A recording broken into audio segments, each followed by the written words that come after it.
ஆன்மீக மெய்ய நண்பர்கள் எல்லாருக்கும் நமஸ்காரம். நீங்க இப்ப எங்க இருக்கீங்கன்னு பாத்தீங்கன்னா, அம்பத்தூர் எஸ்டேட்டை ஒட்டி வர வாவின் ஜங்ஷன்ல இருக்கிற நாகவல்லி அம்மன் ஆலயத்துல தான் இருக்கிறீங்க.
இது பிரசித்தியா எல்லாரும் புத்து கோயில்னு தான் சொல்லுவா. இங்க வந்துட்டு நாகத்தோட புத்து இருக்கிறதால அதுதான் ரொம்ப சிறப்பு. நீங்க நாகவல்லி அம்மன் கோயில்ன்றதோட புத்து கோயில் வாவின் ஜங்ஷன்ல இருக்கிற புத்து கோயில்னா தான் டக்குன்னு சொல்லுவா. இந்த ஆலயம் கிட்டத்தட்ட 40 வருஷத்துக்கு மேல இருக்கு. இப்ப கடைசியா நடந்த ஆடி மாச திருவிழா பாத்தீங்கன்னா 39வது வருஷம் திருவிழா இது கொண்டாடுறது. முதல்ல இந்த ஆலயம் எப்படி உருவாச்சுன்னு பாத்தீங்கன்னா, இந்த இடத்துல இயற்கையாவே ஒரு புத்து இருந்து 2-3 சர்ப்பம் வந்துட்டு இது பண்ணிட்டு இருந்தது. அப்ப அந்த காலத்துல இருந்த பெரியவான்னா என்ன பண்ணான்னா, அப்ப வந்துட்டு ஒரு கல்லு ஊனி அதுக்கு வந்துட்டு விசேஷ பூஜைகள் எல்லாம் பண்ணி வழிபாடு பண்ணின்னு வந்திருந்தா. பிற்காலத்துல வந்துட்டு ஆலய நிர்வாகம்னு ஒண்ணு ஃபார்ம் பண்ணி என்ன பண்ணாலும் பாத்தீங்கன்னா, அந்த புத்து மேலே ஒரு ஆதார பீடம் அமைச்சு அந்த சுவாமி அந்த புத்து மேலே ஒரு ஆதார பீடம் அமைச்சு அந்த அந்த பீடத்து மேலே வந்து ஒரு சாமி வந்து ஸ்தாபனம் பண்ணான். அதுக்கப்புறம் ஆலயம் எழுப்பி கும்பாபிஷேகம் பண்ணி அதுல இருந்து ரொம்ப சிறப்பா வந்து ஆடி மாச திருவிழாலாம் இந்த கோயில்ல நடந்துட்டு இருக்கு. இது இந்த புத்து மேல அந்த சுவாமியை பிரதிஷ்டை பண்ண உடனே என்ன நடந்ததுன்னு பாத்தீங்கன்னா, பக்கத்துல இயற்கையா அந்த புத்து உருவ ஆரம்பிச்சுது. அதனால இந்த புத்து மறுபடியும் உருவாகுதே, இது வந்துட்டு சேதமாயிடக்கூடாதுன்னு சொல்லிட்டு ஒரு சபதியை வச்சு அது மேல அப்படியே சொதையை எழுப்பி அப்படியே வந்து அதை இந்நாள் வரைக்கும் பாதுகாத்துன்னு வரா. உங்களால முடிஞ்சது கண்டிப்பா அந்த ஆலயத்துக்கு வாங்க.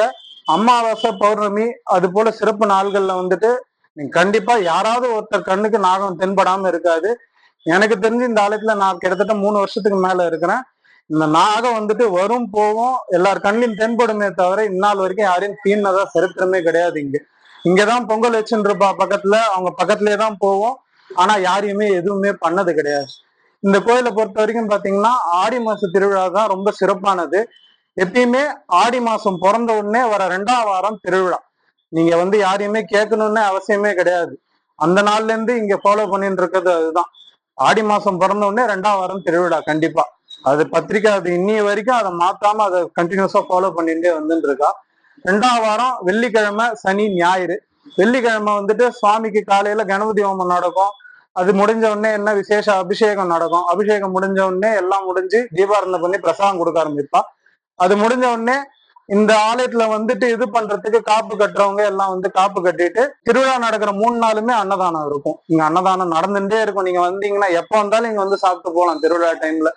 அது தவிர்த்து பாத்தீங்கன்னா மத்த ஆடி மாசத்துல வர மத்த வெள்ளிக்கிழமைகள்ல அன்னதானம் இங்க சிறப்பா நடந்துட்டே இருக்கும். வெள்ளிக்கிழமை இது பண்ணுவாங்க. வெள்ளிக்கிழமை அதுக்கப்புறம் இங்க வந்துட்டு பக்கத்துல பதி போட்டு இது பண்ணுவாங்க. ஞாயிற்றுக்கிழமை வந்துட்டு கரகம் வந்து இங்க பக்கத்துல அசலாத்தம்மன் கோயில்னு ஒண்ணு இருக்கு. அங்க பொங்க வச்சு கரகத்தை சிங்காரிச்சு ஊரெல்லாம் சுத்தி கடைசியா இங்க வரும். இங்க வந்து இறங்கின உடனேதான் வந்துட்டு எல்லாத்தையும் முடிச்சு கரகத்தை இறங்கின உடனேதான் வந்து கூழ் ஊத்துவாங்க. கூழ் ஊத்தி முடிச்ச உடனே அதுக்கப்புறம் சமையல் நடக்கும். பதி பக்கத்துலயே வந்து கும்பஞ்சோறு போடுவான். இது வழக்கமா நடந்துட்டு இருக்கு. அதுக்கப்புறம் பிற்காலத்துல ஆலயத்தை கொஞ்சம் கொஞ்சமா டெவலப் பண்ணா புத்து பக்கத்துலயே வந்துட்டு சுவாமி அம்பாள் பிரதிஷ்டை பண்ணா, நவகிரகம் பிரதிஷ்டை பண்ணாங்க. அதுக்கப்புறம் வாராகி அம்மன் பிரதிஷ்டை பண்ணியிருக்காங்க. இப்போ பஞ்சமி நாள்ல வந்தீங்கன்னா விசேஷ பூஜைகள் எல்லாம் நடக்கும். இந்த ஆடி மாச திருவிழா அப்படியே ஆலயத்துல ஒரு சுவாமி வரவே ஒரு சிறப்பாச்சு. பங்குனி உத்திரம் விசேஷமா பண்ணிட்டு இருந்தா. பங்குனி உத்திரத்துல சுவாமிக்கு இங்க திருக்கல்யாணம் உண்டு. அது தவிர்த்து நவராத்திரி வந்தீங்கன்னா நவராத்திரி டைம்ல வந்துட்டு 10 நாளும் 10 அலங்காரம் இருக்கும் சுவாமிக்கு. நீங்க வந்தீங்கன்னா எப்போ வேணாலும் எந்த அலங்காரத்துல வேணாலும் பார்க்கலாம் நவராத்திரி டைம்ல. அது தவிர்த்து வைகாசி விசாகம் இந்த எல்லா விசேஷமும் ஒண்ணு எடுத்து பண்ண ஆரம்பிச்சா. இப்ப வாராகி வச்சதுல இருந்து வாராகிக்கு பஞ்சமி, அதை தவிர்த்து என்னென்ன சிறப்பு நாள்ல இருக்கு, அஷ்டமி பூஜை எல்லாமே சிறப்பா நடந்துட்டு இருக்கு. நீங்க வாவின் சைடுல இந்த உள்ள வரணும்னே அவசியம் கிடையாது. வாவின் ஜங்ஷன்ல நின்னீங்கனாலே இந்த ஆலயம் உங்க கண்ணுக்கு தென்படும். இந்த ஆலயத்தை பொறுத்த வரைக்கும் பாத்தீங்கன்னா புத்திரபாக்கியம் முதல் விஷயம், அதுக்கப்புறம் திருமணம், அப்புறம் காரிய சித்தி, பிரச்சனை, சண்டை, கோர்ட்ல போயிட்டு கேஸ் ஏதாவது இல்லாம இருந்ததுன்னா இந்த 3 விஷயங்களுக்கு ரொம்ப ஃபேமஸ். கல்யாணம் ஆகாதவா என்ன வேண்டிப்பான்னா சுவாமிக்கு மாங்கல்யம் சாத்தி அபிஷேகம் பண்ணி பொங்க வச்சு பத்திரிக்கை வச்சு பூஜை பண்றேன் புடவை சாத்தி அப்படின்னு பிரார்த்தனை பண்ணிப்பா.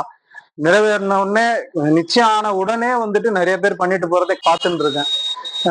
இந்த ஆலயத்தோட ஒரு சிறப்பு என்னன்னா, இங்க இருந்து வளர்ந்து போனவங்க நிறைய பேர் இன்னும் இந்த சுவாமி மறக்காம பார்த்துட்டு போறாங்க. எனக்கு இந்த 3-4 வருஷத்துல நான் பார்த்தேன். திருச்சியில இருந்து ஒரு 2-3 பேர் இருக்கா. ஆர்னி ஆற்காடு பக்கம், அதுக்கப்புறம் அதை தவிர்த்து இங்க இருந்து சென்னையோட ஒரு சில பகுதிகளுக்கு போனவங்க எல்லாம் குரோம்பேட்டை அந்த மாதிரி மாத்தி மாத்தி ஒரு காலத்துல இங்க இருந்திருப்பாங்க இந்த சுவாமியை பாக்குறதுக்காக.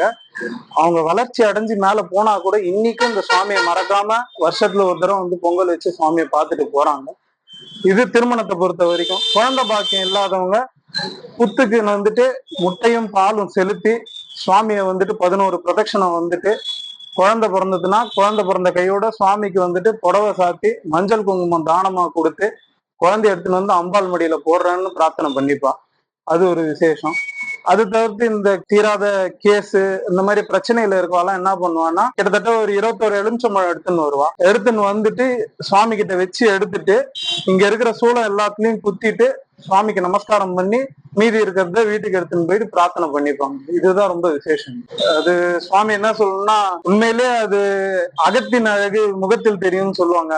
அந்த மாதிரி அந்த சுவாமி அம்பாலோட அனுகிரகம் அந்த இடத்துல இருக்கவே, அது யாரும் இப்படி அமையணும் இப்படிதான் இருக்கணும்னு யாரும் நினைச்சு பண்ணவே, அது இயல்பா தத்துரூபமா அதுவே அமைஞ்சது. அந்த சுவாமி அமைஞ்சதுன்னு சொல்றதோ அம்பாள் அவளுக்கே அமைச்சுக்கிட்டான்னு சொல்லலாம்.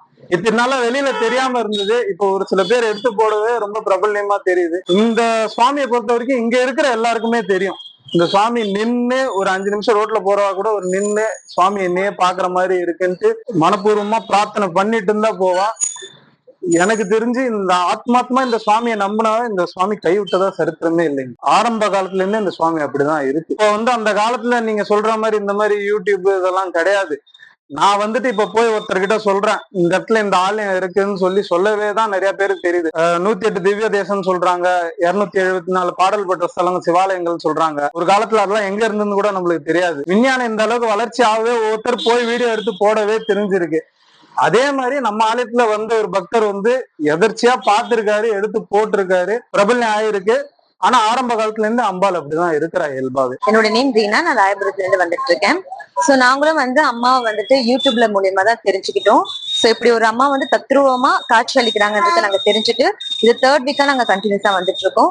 அவங்கள பார்க்கும் போதே எங்களுக்கு ஒரு ரியலா ஒரு பெண்ணை அழகா உட்கார வச்சு அவங்களுக்கு பரிகாரங்கள்லாம் செஞ்சு வழிபடுற மாதிரி தான் எங்களுக்கு ஃபீல் ஆகிட்டு இருக்கு. ஃபர்ஸ்ட் வாரம் வரும்போது அம்மா எங்களுக்கு என்ன நாங்க வழிபட்டு அவங்களுக்கு கீழே கனி வச்சிருக்கோம், அவங்களுடைய கழுத்து கீழே அந்த கனி மூலியமா அவங்க நம்மளுக்கு உத்தரவு கொடுப்பாங்க. சோ அந்த உத்தரவு கொடுத்ததுனால கண்டினியூஸா அவங்களுக்கு செலுத்த வேண்டிய மரியாதையை 3rd வீக்கா நாங்க செலுத்திட்டு இருக்கோம். இது பார்க்கும்போது எங்களுக்கே அவங்க கனி கொடுத்து வாக்குறுதி கொடுக்கறதுனால எங்களுக்கு இந்த இடத்துல மேலும் மேலும் அவங்க கிட்ட நாங்க வரம் கேட்டு எங்களுடைய எல்லா தேவைகளையும் அவங்க சந்திக்கிற மாதிரி ஒரு உத்தரவாதமும் கண்டிப்பா நடக்கும்னு சொல்லிட்டு ஒரு நம்பிக்கை வரும் பாத்தீங்களா, அது வந்திருக்கு. கேஷுவலா எப்பவும் ஒரு அசல்ட்டா பாத்துருந்தோம். பார்க்கும்போது இது எப்படி நம்ம இப்படி கண்ணு திறந்து நம்மளுக்கு காட்சி கொடுப்பாங்கன்னு சொல்லிட்டு ஒரு விஷயம் இருந்துச்சு. ஃபர்ஸ்ட் வீக் போகிட்டோம். செகண்ட் வீக் வர ஐடியாவே இல்ல. நான் ஒரு நார்மலா இன்ஸ்டாகிராம்ல ஸ்க்ரோல் பண்ணிட்டு இருக்கும் போது இந்த அம்மாவுடைய முகம் நீ ஏன் ஃபர்ஸ்ட் வீக் என்ன பாத்துட்டு போன, செகண்ட் வீக் உனக்கு நம்பிக்கை இல்லையா, நீ வர மாட்டியான்னு கேட்டதுனால மட்டும்தான் நாங்க செகண்ட் வீக் லாஸ்ட் வீக் வந்திருந்தோம். 3rd வீக் இன்னைக்கு எங்க அக்காக்கு அவங்க சொல்லியிருக்காங்க, நீ என்ன பாத்துட்டு வர மாட்டீங்களா திருப்பின்னு சொல்லிட்டு. இப்படி கண்டினியூஸா எங்களை இந்த அம்மா கிட்ட ஒரு முறை வேண்டிட்டு போனோம். 3வது வாரமா நாங்க ராயபுரத்துல இருந்து இதுக்காகவே ஸ்பெஷலா இந்த டைமுக்கு பாத்துட்டு போகணுன்றதுக்காக வந்துட்டு இருக்கோம். நம்ம ஒரு கனியை கொடுத்துட்டு ஒரு உத்தரவாதி கேட்டா நம்ம அம்மா நம்மளுக்கு நடக்குமா நடக்காதான்றத அம்மா சீக்கிரமாவே சொல்லி கொடுத்துருவாங்க. சில பேருக்கு அம்மா உடனே உத்தரவு கொடுத்துருவாங்க, சில பேருக்கு சில நேரங்களாகும், சில பல வாரங்களாகும், சில மாதங்கள் கூட ஆகணும். கண்டிப்பா அம்மா கிட்ட நீங்க தொடர்ந்து ப்ரே பண்ணிட்டு அவங்களுக்கு செலுத்த வேண்டியதை செலுத்தினீங்கன்னா கண்டிப்பா அம்மா பறித்துருவாங்க. இந்த வீடியோ உங்களுக்கு பிடிச்சிருந்தா லைக் பண்ணுங்க, ஷேர் பண்ணுங்க, கமெண்ட் பண்ணுங்க.